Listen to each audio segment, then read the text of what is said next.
Alors cette vidéo, je ne sais pas si elle a la destination ou si elle va peut-être plus parler à des conseillers en gestion de patrimoine, enfin du moins des mandataires peut-être qui travailleraient aujourd'hui dans des réseaux de CGP. Ça va faire aussi un peu un lien moi avec mon histoire parce que je suis passé effectivement par des réseaux de mandataires lorsque j'ai commencé à travailler dans la gestion de patrimoine et que je me suis reconverti. Et j'ai fait la bascule en fait où je suis passé full indépendant et j'ai pu voir vraiment des différences, notamment au niveau de ma production. Et concrètement, avec déjà, quand on passe de ce modèle de mandataire à un réseau, enfin, on est 100% pardon, indépendant, on voit déjà sa rémunération augmenter hein, pour le même volume d'affaires apporté. On gagne deux fois plus, hein, pour faire simple, voire même plus.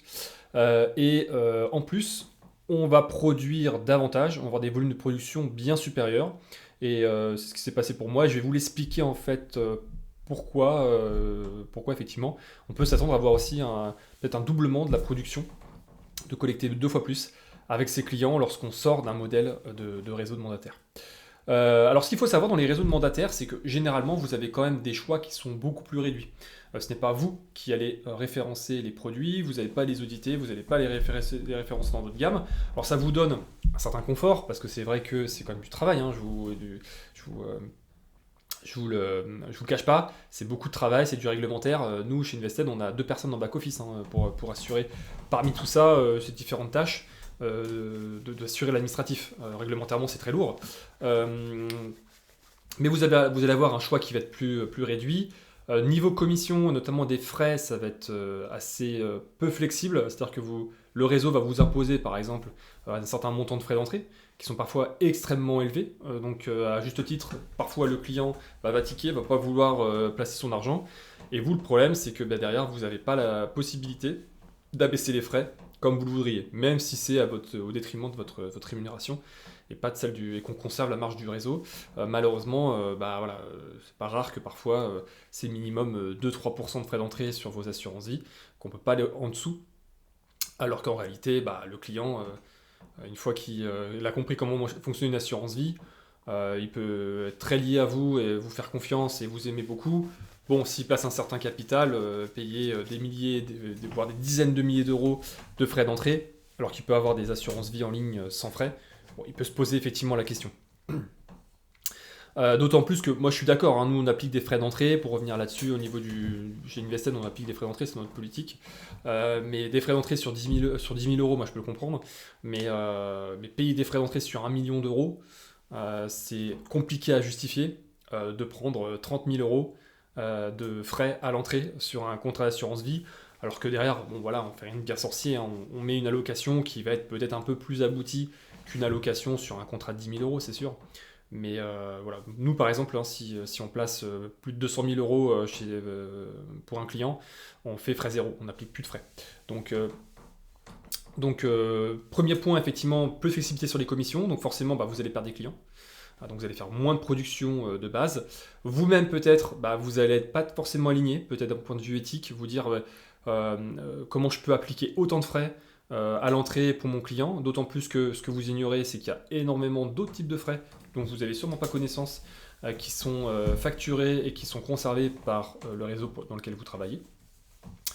Donc vous allez avoir des convictions peut-être plus faibles, hein, vous allez perdre de conviction sur le produit, donc avoir du mal à le mettre en avant, pas être à l'aise, parce que si vous appliquez 4,5% de frais d'entrée, vous vous dites l'année prochaine je vais revoir mon client, il va tirer la gueule parce qu'il va voir que son assurance vie est déficitaire et que j'arrive pas à rattraper la première année, voire même 2 ans, j'arrive toujours pas à rattraper les frais que je lui ai pris. Donc le client, normal, il n'est pas forcément très satisfait, il va pas vous recommander et puis il ne replacera pas de l'argent chez vous. Donc encore une fois, perte de volume de production pour vous.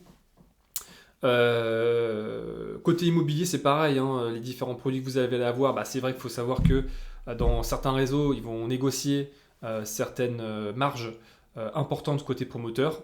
Forcément, le promoteur, il n'a aucune raison de donner les meilleurs lots. Il va donner un rez-de-chaussée qui est mal exposé, qui donne sur la rue, qui est bruyant, qui est passante. Et donc ça, forcément, vous allez devoir le vendre au même prix qu'un étage intermédiaire bien exposé, parce que le réseau veut conserver sa marge, sa commission, la maximiser. Donc encore une fois, vos intérêts avec le réseau, malheureusement, vont parfois ne pas être alignés. Je fais des généralités, hein, il y a des très bons réseaux, donc je ne vais pas forcément tout généraliser, mais c'est ce que j'ai pu en tout cas observer sur les principaux réseaux, groupements, assureurs du marché, en tout cas ce qu'ils font. L'avantage que vous avez lorsque vous sortez de ce modèle-là et que vous êtes indépendant, quand vous avez la possibilité de référencer tous les produits que vous voulez, c'est d'aller aussi chercher des produits qui sont très peu rémunérateurs. Ou grosso modo, vous n'êtes pas du tout rémunéré. On peut prendre des exemples par exemple de compte à terme. Moi j'ai cet exemple-là, hein, compte à terme, je crois qu'on est rémunéré 0,1, 0,2%, autant dire pas grand-chose. Vous placez faudrait que je fasse les calculs, mais vous placez 10 000 euros pour un client, vous touchez 10 balles. Hein. Donc par rapport au temps que vous avez passé, 10 balles, ça veut dire que vous placez 100 000 euros, vous gagnez 100 euros si vous placez 100 000 euros, c'est ça, 100 000 euros. Vous placez 100 000 euros, vous gagnez 100 euros, donc autant dire le temps que vous placez avec votre client, vous l'avez pas du tout, vous n'êtes pas rémunéré pour le temps que vous passez, vous perdez clairement de l'argent. Donc autant vous dire que c'est pas référencé dans les réseaux classiques. Mais par contre, si vous faites cette démarche-là de le référencer, vous gardez votre client captif, vous lui apportez une solution à court terme, et vous savez très bien qu'un compte à terme, vous n'allez pas le garder 10 ans. Un compte à terme, peut-être au bout d'un an et demi, 9 mois, le client il sort, il récupère ses 3 ou 4% de rendement, et puis derrière, peut-être qu'il va consommer ce capital, parce que c'est la raison pour laquelle il vous est bloqué pas très vite, et puis il va le replacer avec vous sur un horizon plus long, du coup c'est là où vous allez pouvoir gagner de l'argent, parce que vous allez le replacer sur quelque chose qui est plus rémunérateur pour votre client, et puis aussi plus rémunérateur pour vous. Donc voilà, possibilité de garder l'épargne captive du client et surtout de proposer d'autres solutions qui ne sont pas forcément dans votre intérêt économiquement, qui est dans l'intérêt du client et qui renforce la sensation de confiance que va avoir votre client avec vous. Et puis dernier point, le développement aussi d'affaires que vous allez avoir avec vos apporteurs. Par exemple, si vous bossez avec des experts comptables, que vous bossez avec des notaires, qui peuvent vous ramener du business. Alors, c'est souvent plutôt expert comptable. Moi, je travaille avec quelques notaires, mais c'est vrai qu'ils ont moins la démarche, effectivement, de travailler en synergie avec les conseillers et les métiers du patrimoine. Par exemple, un expert comptable, il peut vous ramener des chefs d'entreprise pour placer leur trésorerie, pour mettre en place une couverture de prévoyance, d'assurance, homme-clé, etc. Bon, je ne vais pas forcément tout détailler, mais il y a des solutions. Et ça peut être intéressant, effectivement, de faire des partenariats avec experts comptables. Je ne vais pas parler aussi, mais des courtiers en assurance, des courtiers en crédit, pardon. Si vous ne faites pas vous-même du courtage en crédit et que vous appuyez d'apporteurs, ça peut être intéressant de mettre en place un partenariat. Ils vous ramènent des clients et éventuellement vous lui rétrocédez une partie de la commission. Ça dépend des professions, certains vous disent non, mais vous pouvez le rémunérer ainsi. Le problème lorsque vous êtes mandataire ou que vous êtes agent général, le problème que vous avez, c'est que la plupart des professionnels, de ces professionnels-là, peut-être un peu moins le courtier en crédit, savent votre modèle, savent comment ça fonctionne, savent que vous, généralement, vous ne facturez pas d'honoraires à vos clients, que vous ne prenez que des commissions, et que derrière, vous n'accompagnez pas forcément le client dans son intérêt. En tout cas, c'est l'image préconçue qu'ils peuvent avoir. Même si c'est faux, même si on peut prendre que des commissions et très bien faire son travail. Le problème, c'est que dans leur tête, vous allez vendre que les produits de la boutique, qui ne sont pas forcément les meilleurs produits. Et le problème, c'est qu'un expert comptable, il veut garder son client chef d'entreprise le plus longtemps possible parce qu'il a du revenu récurrent. Chaque année, il va faire son bilan comptable, il va être rémunéré pour ça. Il n'a pas envie de prendre de risques et de mal recommander. Donc, il ne va pas vous recommander.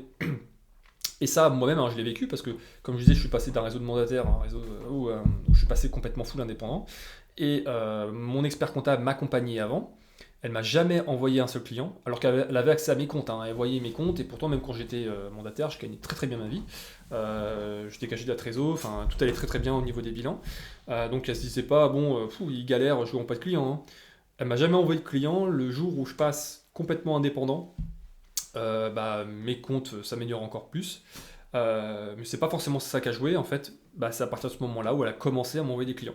Parce qu'effectivement, elle a compris effectivement que j'avais une approche qui était globale, pas orientée au niveau des commissions, que s'il le fallait aussi, je pouvais facturer des honoraires. Et donc c'est le niveau de professionnalisme en tout cas qu'elle attendait pour pouvoir travailler avec un CGP. Alors c'est pas systématique, hein, je ne veux pas faire de généralité, mais en tout cas sachez aussi que pour certains apporteurs en tout cas, qui peuvent de très très bons apporteurs comme les experts comptables, vont être réticents de travailler avec notamment des mandataires dans des réseaux. Donc ça veut dire que vous allez limiter très fortement votre collecte. Et vous le verrez, le jour où vous décidez peut-être de passer sur un modèle un peu plus indépendant, vous verrez effectivement que normalement votre production va littéralement augmenter, exploser. Et effectivement, c'est ce que j'ai pu observer. J'espère que cette vidéo vous a aidé. N'hésitez pas si vous avez des remarques, des questions. J'aimerais bien savoir effectivement vous, aujourd'hui, où vous en êtes. Si effectivement vous vous interrogez peut-être de passer sur un modèle un peu plus full indépendant, si vous êtes déjà mandataire.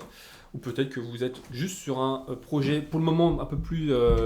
vous êtes un peu plus avant le projet, vous êtes plutôt sur une stade de réflexion, une reconversion et vous n'êtes pas du domaine. N'hésitez pas à me le dire en commentaire ou me proposer des sujets à développer sur les prochaines vidéos. À bientôt.